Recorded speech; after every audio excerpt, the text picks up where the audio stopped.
제가 말씀드릴 내용은 감염병 예방의 기본적인 원칙들입니다. 따라서 감염을 예방하기 위한 방법은 숙주를 관리하는 인체 면역력 강화 방법으로 예방접종, 생활습관 개선 등이 있습니다. 감염 전파를 차단하는 방법으로는 손 씻기, 위생관리, 마스크와 같은 개인보호구 착용, 그리고 감염원 노출 직후의 응급처치가 해당됩니다.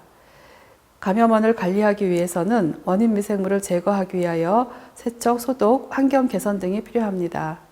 첫 번째 원칙은 손 씻기입니다. 올바른 손 씻기는 감염병 예방의 가장 기본이 되고 비용도 들지 않는 유용한 방법입니다. 대부분의 감염성 미생물은 코나 입으로 병균이 직접 침입하기보다는 미생물이 묻은 손을 눈이나 코, 입에 갖다 댐으로써 감염되는 경우가 더 많습니다.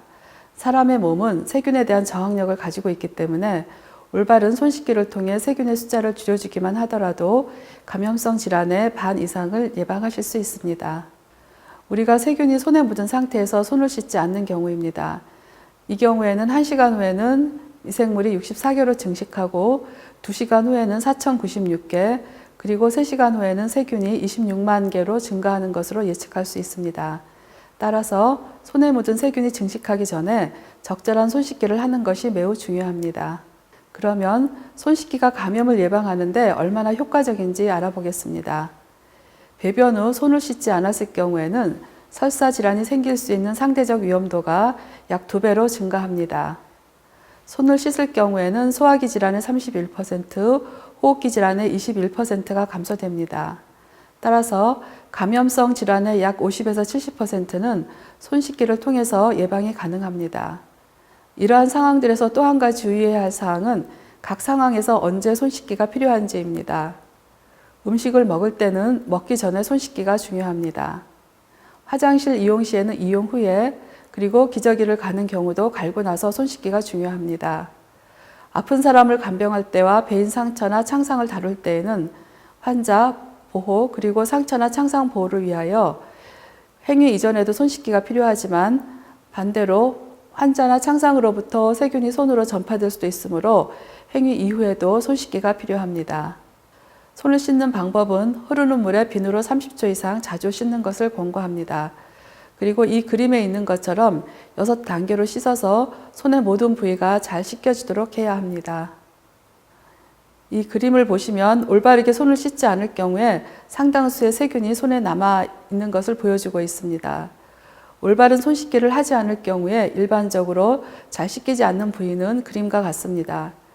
빨간색으로 칠해진 부분들, 즉 손바닥 일부, 손가락 끝부분, 손등의 엄지손가락과 손톱 끝부분이 잘 씻어지지 않는 부위입니다.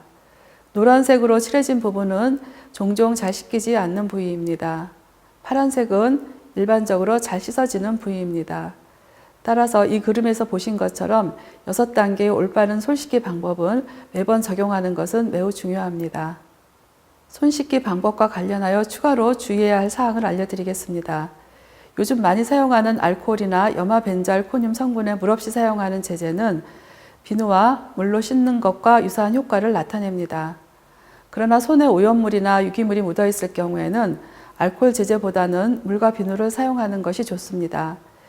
손에 유기물이 묻어 있을 경우에는 알코올이 유기물질과 먼저 반응하게 되어서 소독 효과가 저하될 수 있습니다.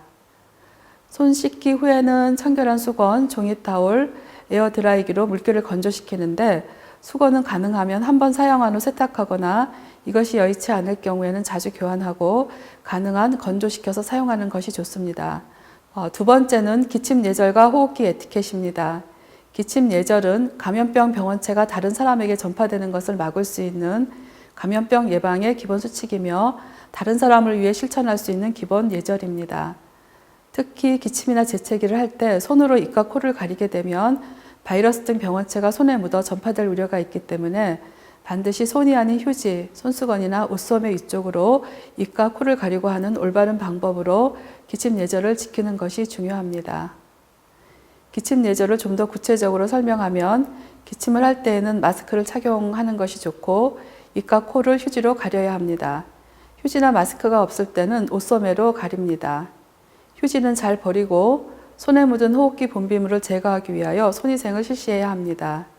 기침을 할 때에는 기침으로부터 나오는 비말이 전파되지 않도록 다른 사람과 90cm 이상의 거리를 유지하는 것이 필요합니다. 세 번째 원칙은 개인보호구 착용입니다.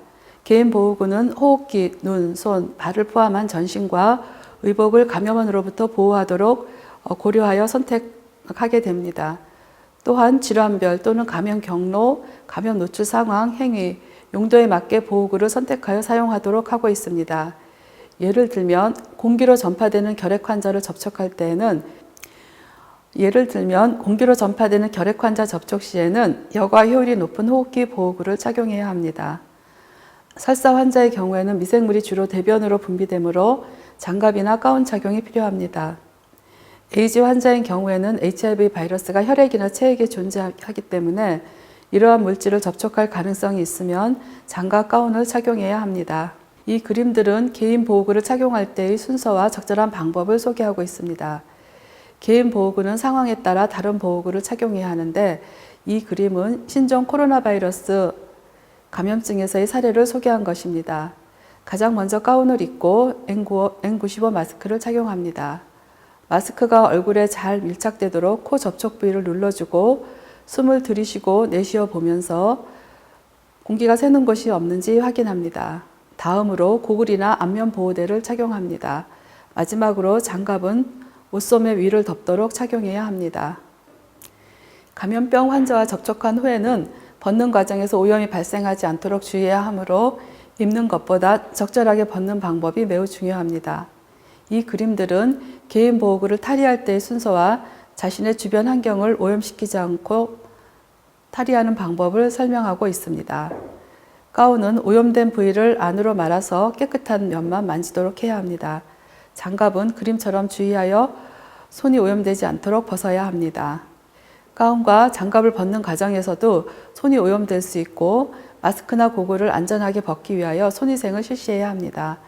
마지막으로 고글이나 안면 보호대, N95 마스크를 벗고 다시 손위생을 실시합니다. 환경에 있는 미생물을 제거하기 위한 방법으로는 일반적인 상황에서는 물과 비누를 이용하면 미생물의 대부분이 제거됩니다. 그러나 감염 환자나 병원성 미생물에 의한 오염이 있는 상황에서는 환경 소독제를 사용하는 것이 좋습니다. 소독제의 유해성을 줄이기 위하여 창문을 열어두고 천에 적셔서 표면을 닦아줍니다. 소독제를 분무하는 경우에는 환경 표면에 미생물이 공기 중으로 분무될 수 있으므로 소독제 걸레로 닦아주는 것이 가장 안전합니다. 환경 소독에 흔히 사용하는 소독제들입니다. 알코올 계통, 락스, 페놀 계통, 요오드 계통, 염화 벤잘코늄 계통의 소독제들을 사용합니다. 각 소독제별로 희석 농도와 사용법은 소독제에 붙어있는 라벨을 확인하시는 것이 좋습니다. 마지막으로 감염원에 노출되었을 경우의 관리 방법입니다. 가장 위험성이 높은 것은 타인의 혈액인 체액이 튀는 경우인데 HIV, B형 간염, C형 간염 등 혈액맥의 감염 바이러스가 존재할 수 있습니다. 찔림이나 베이는 사고, 눈, 코, 입과 같은 점막이나 상처가 있는 피부에 튄 경우에는 감염의 가능성이 있습니다. 이때는 즉시 노출된 부위를 물이나 생리식염수로 여러 번 세척하고 의료진에게 알려서 감염 예방 처치를 받는 것이 중요합니다. 그리고 타인의 분변이나 오염된 물체와 접촉 후에도 A형 간염과 같은 구강 분변 감염 미생물에 의한 감염 가능성이 있습니다. 이 경우 감염원에 따라서 처치가 다양해질 수 있으므로 노출원의 감염 상태를 확인하고 의료진의 도움을 받는 것이 좋습니다. 다음으로는 일상생활에서 감염을 예방하기 위하여 주의해야 할 사항을 좀 더 구체적으로 알아보도록 하겠습니다. 집은 가장 중요한 곳이고 자신이나 가족에게 감염을 전파하지 않기 위하여 지켜야 할 방법들이 있습니다. 손을 자주 씻어야 하고 특히 공공장소에서 집에 왔을 때 음식 준비하기 전, 먹기 전, 조리되지 않은 과일, 야채와 날고기 만지는 사이, 화장실 사용 후에 필요합니다. 두 번째로 안전한 방법으로 음식을 조리해야 합니다. 식중독은 흔히 조리 방법이나 음식 취급 과정에서 발생하기 때문입니다. 식탁, 부엌, 싱크대와 음식 먹는 장소에 세균이 오염되기 쉬운 지갑이나 기저귀, 백을 올려두지 않는 것이 좋습니다. 개인 위생용품은 공동으로 사용하지 않습니다. 칫솔, 타올, 면도기, 손수건, 손톱깎이는 사용 중에 미생물에 오염될 가능성이 있기 때문입니다. 또한 보통 어린이들이 장난감을 공유하는 경우가 많은데 장난감 종류에 따라서 공유해서는 안 되는 경우들이 있습니다. 애완동물 주변 환경은 청결하게 유지해야 합니다. 애완동물이 변기물을 먹는 것을 금지하고 예방접종을 실시하고 배설물은 가능한 빨리 제거하고 청결한 우리와 물 식기를 제공해야 합니다. 이 진드기, 기타 해충이 없게 관리해야 합니다. 자주 접촉하는 표면을 주기적으로 청소하고 소독합니다. 청소 주기를 정하고 만약에 가족 중에 환자가 있을 때는 좀 더 자주 청소를 실시하는 것이 필요합니다. 가정에는 먼지와 오염 발생이 가능한 장소에는 물건들을 두지 않는 것이 좋습니다. 청소 물품은 쉽게 사용이 가능하도록 한 곳에 모아두고 정리합니다. 청소용 제재는 어린이에게 유해할 수 있으므로 어린이 손이 닿지 않는 곳에 보관하고 청결 유지를 가족 모두의 일상으로 만들어서 가족 구성원 전체가 집안 청소에 참여하도록 하고 어린이들도 참여가 가능하도록 간단한 업무를 배정해 주는 것도 좋은 방법입니다. 다음으로는 학교에서의 감염 예방 주의사항에 대하여 알아보겠습니다. 미국 질병관리본부에 의하면 5살에서 17세 사이의 아동 중에서 약 40%가 질병이나 손상으로 연간 3일 이상 학교를 결석한다고 합니다. 아동들은 많은 시간을 학교에서 보내고 단체 생활로 감염이 전파되기 쉬우므로 아래와 같은 감염 예방 방법을 권장합니다. 아픈 학생이나 직원은 집에 있고 필요하면 병원에 가도록 조치합니다. 알코올 기반 소독제나 타올을 제공하고 아동들에게 손 씻기 방법을 교육해야 합니다. 교실 물품과 표면은 정규적으로 청소하고 소독합니다. 세균과 질병을 예방하기 위한 방법들에 대한 상기물을 제공하고 식사 준비, 체액이나 배설물 취급 시 주의사항과 같은 건강을 위한 술기를 적용합니다. 매년 학생과 직원 대상 인플루엔자 예방접종을 실시하고 부모는 아동이 아프면 집에 있게 하고 학교에 갈 때 휴지와 타올을 준비해주고 손을 자주 씻도록 자녀를 교육하는 것이 좋습니다. 이상과 같이 감염 예방을 위한 기본 원칙과 일상생활에서의 감염 예방을 위한 방법들에 대하여 알아보았습니다. 경청해 주셔서 감사합니다.